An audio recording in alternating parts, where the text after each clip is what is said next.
ইরানে সীমিত আকারে সামরিক হামলা চালানোর কথা বিবেচনা করছেন মার্কিন প্রেসিডেন্ট ডোনাল্ড ট্রাম্প। তিনি বলছেন, ইরানের নেতাদের পারমাণবিক কর্মসূচি সীমিত করার চুক্তিতে রাজি করাতে চাপ সৃষ্টির জন্য এই হামলা হতে পারে।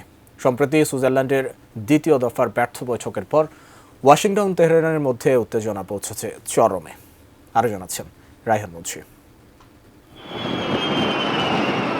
ইরানের পারমাণবিক কর্মসূচিকে ঘিরে মধ্যপ্রাচ্যে বেড়ে চলেছে উত্তেজনা। উপসাগরীয় আরব দেশগুলো এবং ইউরোপীয় কূটনীতিকদের মতে সমাধানের চেয়ে সংঘাতের আশঙ্কাই এখন বেশি।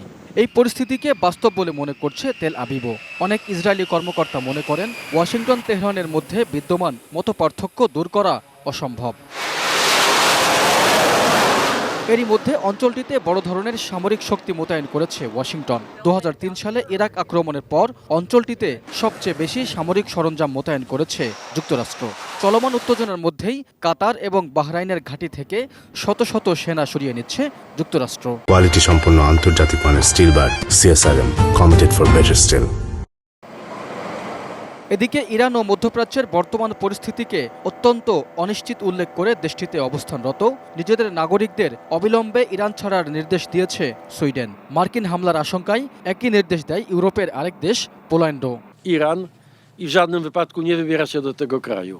অন্যদিকে ইরানে কোনো ধরনের হামলা হলে মার্কিন ঘাঁটি ও রণতরীগুলোকে বৈধ লক্ষ্যবস্তু করা হবে বলে পাল্টা হুঁশিয়ারি দিয়েছেন ইরানের সর্বোচ্চ নেতা আয়াতুল্লাহ আলী খামেনি। এরই মধ্যে নিজেদের পারমাণবিক স্থাপনাগুলোর নিরাপত্তা জোরদার করেছে তেহরান।